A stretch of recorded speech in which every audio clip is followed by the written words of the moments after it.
watch this and then we'll talk about it. The declaration of Keke Palmer's domestic violence restraining order against Darius Jackson. She talks about how Darius would love bomb her. She says, the abuse during our relationship was not just physical, but emotional and manipulative. Darius would love bomb me and make me feel like I was the most important woman in the world, only to get extremely distant and cold over a perceived insult to him. If we were at a party or event, and if I spoke with a person for too long or looked at someone a certain way, he would storm off in a rage, telling me I was, quote, a slut and a whore, accuse me of cheating on him, and that I did not love him. Darius had a way of gaslighting me to make me feel like I was doing something wrong, even though I wasn't. And then this part just absolutely crushed me. She said, Darius also physically destroyed things that were important to me to punish me. For example, Darius not only read my private journals without my consent, he then destroyed them. I'd been keeping these journals since I was 12 years old. They were irreplaceable. First of all, we ride at dawn for Keke because you're not about to mess with our girl. Going through some of the comment sections of people who are discussing the abuse that Keke endured, people talking about why didn't she know? And when people say things like this in reference to someone having been abused, I automatically know that they don't know what the hell they're talking about. There seems to be this myth perpetuated by, TV movies that we watched growing up, that abusers walk around wearing, a stained white t-shirt, and they have like a 5 o'clock shadow, and they just look scuzzy and gross, that abusers go around being rude to everybody, that they have, that they all have some kind of record. If you do a background check, you'll always see something on them. This is not always the case. While there are some, exceptions to the rule of abusers who were just assholes from the jump, majority of the time, that is not the case. And also, I want to say, when you're dating somebody, take your time, do the vetting process, do the background check, but the sad part is you still can't rest assured that everything's going to be fine just because the background check came back okay. I mean, look at all these men who are locked away now for murdering their family. They didn't have previous offenses. And the number one thing, when they go back and they do some kind of documentary or they interview the families, what do they always say? He was the nicest guy.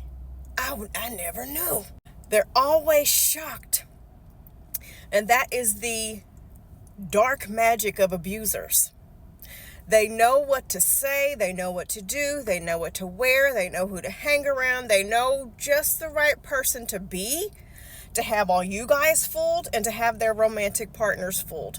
A couple years ago, I dated a social media influencer, and when I came forward with how he treated me, so many of his friends who, they make the same content as me, didn't believe me and immediately took his side because their friend would never do that.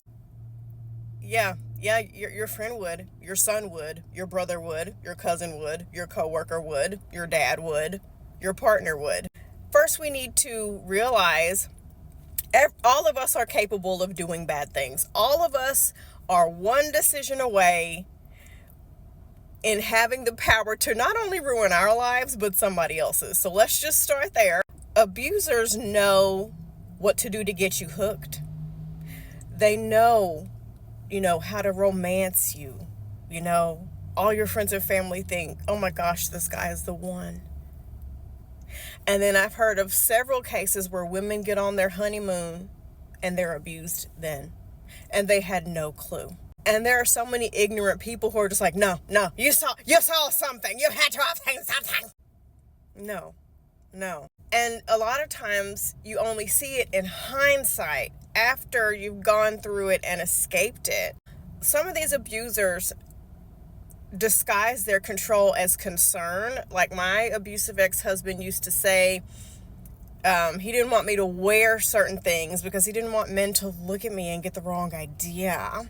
But in actuality, he knew I looked good and he didn't want nobody else to see that. He didn't want me to feel good about myself, and God forbid realize he's shit and I could be with anybody else but him. So instead of these idiots just treating you right, they find ways to manipulate and control you so that your mind is so warped you can't think clearly, and you think that you deserve only them. You deserve to be treated like shit. Nobody else will ever want you. And Keke Palmer, I love her, and you see her and you think, wow, she's a really tough woman. You know, she would never put up with any crap from a man. And so many women, so many of us, I've done it too. At one point in our lives, we said we would never, nobody's ever going to hurt us. And she's never said that or anything. But the moment you say it's never going to be you, you don't understand. It could be any one of us. And it's even people who we assume would never allow that shit to happen. There is no look or way somebody carries themselves, or a thing you can do, or way you can be, or attitude that you can assume that will stop you from falling victim from someone who's determined to manipulate you and trick you into believing that they're a safe space for you. A story that I tell all the time, a woman said her man was Prince Charming for an entire year. They got married, went to their hotel room. The next morning, they ordered room service. He wanted to order pancakes, but she wanted waffles, and he threw her across the room for disagreeing with him. And that was her first warning. That was her first clue.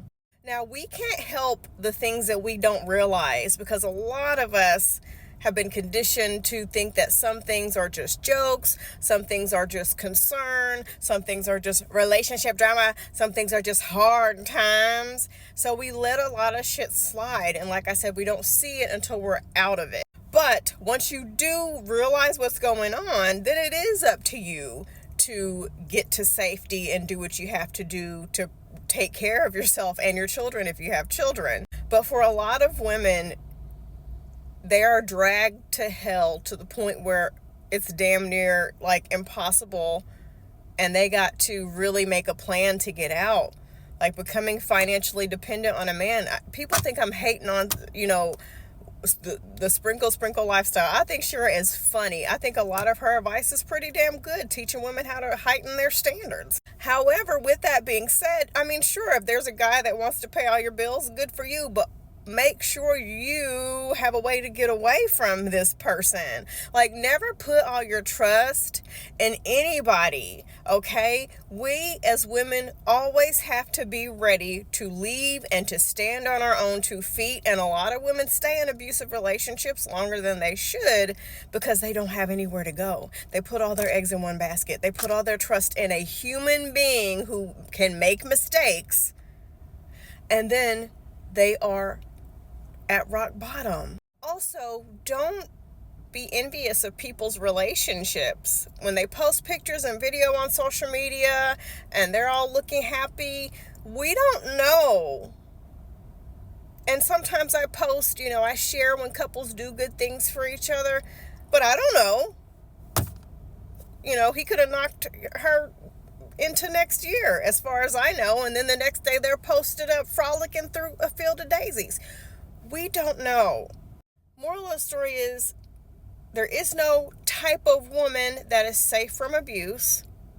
Saying it will never be you is a lie, because it could, because it creeps up on you out of nowhere, and it's like carbon monoxide. It's odorless, and you can't see it, and you don't realize what's happening until it's after the fact or till something horrific happens. And you always have to be in a position to leave and to get yourself to safety. I don't care how in love y'all are, how cute he is, how funny he is. Oh my gosh, I picked the perfect man. Oh my gosh, he would never do that to me. Always be in a situation where you can take care of yourself if something drastic happens.